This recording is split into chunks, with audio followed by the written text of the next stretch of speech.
What is up, everyone? JD here. I hope you're doing well today. We're going to be doing the disassembly and maintenance for the Civivi Elementum.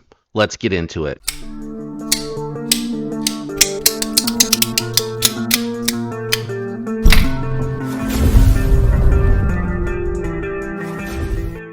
All right, guys. First thing I do recommend, check the links down below if you don't have good tools for this. Most of the people that watch this, I think, have good tools, but I recommend Weha. I'm not sponsored, guys. Their bits do a really good job. They hold up very well. It is T8 for everything but the pocket clip. And you really do not need on this particular model to remove the pocket clip because of the fact that this whole scale is going to come out. I usually do the disassembly where I take the whole thing down. So I am going to go ahead and just remove the pocket clip. Again, just to clean and show everything. There are actually some custom scale makers out there that have asked that I incorporate showing off the scales in the videos because it does help them. And I am struggling to get this second pocket clip out. Screw out. All right, I think we got that pocket clip loose. And just to demonstrate, you can put the standard clip there. There are magnets on the tool roll, but I have learned with these dark scales and dark wash stuff and coated and all that good stuff, it's just a good idea to throw something down here for you guys to be able to see it a little bit easier. So it is 3-screw construction now. Let's go ahead, get our T8. This is the Anzo driver. I believe I linked these because I had enough people continuously asking where I got this. They're over on GP Knives, so just use the GP Knives link and go over there and check out the Anzo driver if you're interested in that. And if you want the not Audacious Concept. It's Anzo is the collaborator with this, but it's actually Audacious Concept. Are you seeing that? I feel like now you can see it, but you couldn't a minute ago, so I'm not going to pull it away really quick. And then let's go ahead and get into that pivot. Very nice. I have not disassembled this yet. And if you're tuning in after checking out the review of the updated Wharncliffe version of this knife, you know that it did not do well for the spine wax. So we're going to do that after we clean up all this oil and everything like that. They do add a lot of oil for the shipping here. It's not really necessary, but this is for my scale makers out there so you can kind of see how that's done. They do have a little relief cut there for the lock bar access. I don't know if you guys are seeing anybody that makes scales. If you're seeing anything that I'm not showing you here, just let me know. I'm trying to show the pivot. It's recessed. I took it off screen to clean it off of that cloth there.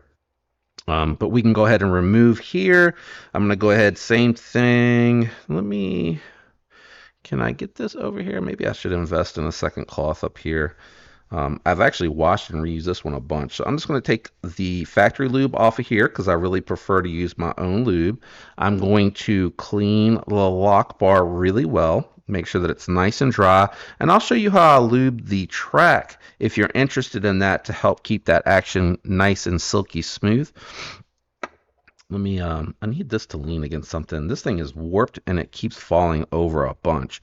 So we'll take this off. These should be 5mm 1/16 ball. If you're interested in skiffs, I mean, honestly, it's a budget knife, guys, and these bearings seem to be fine. So I really don't feel it's necessary. I'm not too worried about the pivot being solid or anything like that. The bearings were a little dirty. Let me go ahead and clean the blade itself. And then I normally grab my little electric, they're in here, the electric keyboard, circuit board cleaners. They're like really fine tip Q-tips. I usually use those. And I cleaned this in the last video to make sure that it was okay. And actually, that detent ball hole is fairly recessed. So I am going to grab one. That way I can show you what I'm talking about anyway. But I should have those linked with the tools if you're interested in these. They're very, very cheap. And they are really, really handy. Oh, it's super clean. Okay. Nice. Yeah, not much came out at all there. Or there. So very clean there. Nice. You could lose your stop pin here. It fell right out. Let's go ahead, take that pivot out. Let me show you the other side. I hope the scale makers don't need to see this side. I imagine it's going to be completely flat, and then the only thing that's going to be different here, or the same, if you know Civivi, it's going to be that it has that little C notch there. And that C notch goes, if you're interested, into the pivot there. That's what keeps it from spinning when it's installed properly, and it's not. There we go. So now it's sitting, and you can tell that it's sitting because it's completely recessed there. So that's a great way to know that it's in there all the way. I can't remember, guys, if I've cleaned this side out or not, and it doesn't look like I did, so I'm glad I checked. Oh yeah, let me do this. It's a little bit easier with the pivot off. Oops, to do this. Let me set this here so it doesn't roll. I no longer just drop the lube on and leave it. I've started kind of working it in, for lack of a better way to describe this, guys. Please stay up. Man, that thing is so warped. I'm going to have to order a new one. Or if anybody has a recommendation for like a pin style applicator, please leave that in the comment. I'm looking for something that's a little bit more durable than this. I don't want to order another one of these because this one did not hold up well at all, but I love that it fits in the tool roll. There we go. So I do appreciate that. Now, I am just going to dip. That's dirty. I am just going to dab. I said dip. Dab a little on here. This is just to help keep it in place. It doesn't rattle. I know it doesn't rattle, but I'm doing that just to prevent it from rattling. These were facing the blade. The open stamp side was facing the blade. So I'm just going to reinstall it that way. At least I think it was. I do rub these in a little bit more than I used to because the hops gun oil is so good that it will seep out if you don't work them in really well. So I do put those on both. Like that is enough on the finger for both. So I'm just going to rub them both in before I clean my hands. Yeah, so they're both coated now. Man, these feel really nice. They're really smooth. I don't think it needs to be replaced. I'm just setting that over there to have it on the spot where it'll finally rest when it's reassembled. We'll go ahead, throw the blade back on, throw that up to the stop pin, and then I'm just going to dab a tiny dot on the top of where the track is, so it'll push it into the hole when I close it the first time, and then it'll work it into the track without hopefully making too much of a mess where I want that lock bar. Forgot that was up there. So these do ride directly on the steel liners, just in case you're curious about that. There's no nested washer here. There we go. No, why aren't you sitting? What am I missing here? Is it, hold on. Let's do this. There we go. There we go. Okay. So it should sit now. No, don't want to sit. All right. Well, we're just going to reassemble it.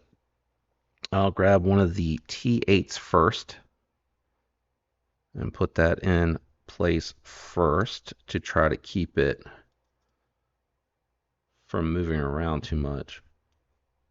Now, why aren't you sitting in place? Let's see here.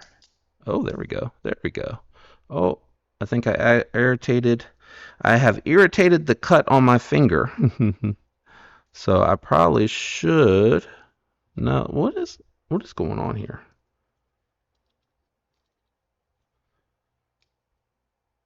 There we go. Now it's seated. Yeah, now it is seated. So let me just get one of these started. Okay, that one is seated. We'll go ahead and install the pivot screw.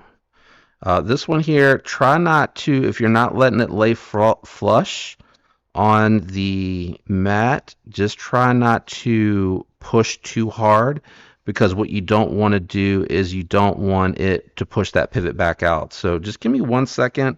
I don't want that to get infected, so I'm going to go rinse it off and put a Band-Aid on. Be right back. All right, I got that covered up now. Sorry about that, guys. Let me just check. No play. And it is centered and falling shut. So I feel good about where we are on the tension, the amount of tension for there. You may have to play with it. I've never really owned an Elementum that is a guillotine, and you know, I just think the design of the knife, the lightweight blade, is just something that is not going to allow it to ever be one. That feels snug. That feels good. Just gonna check this.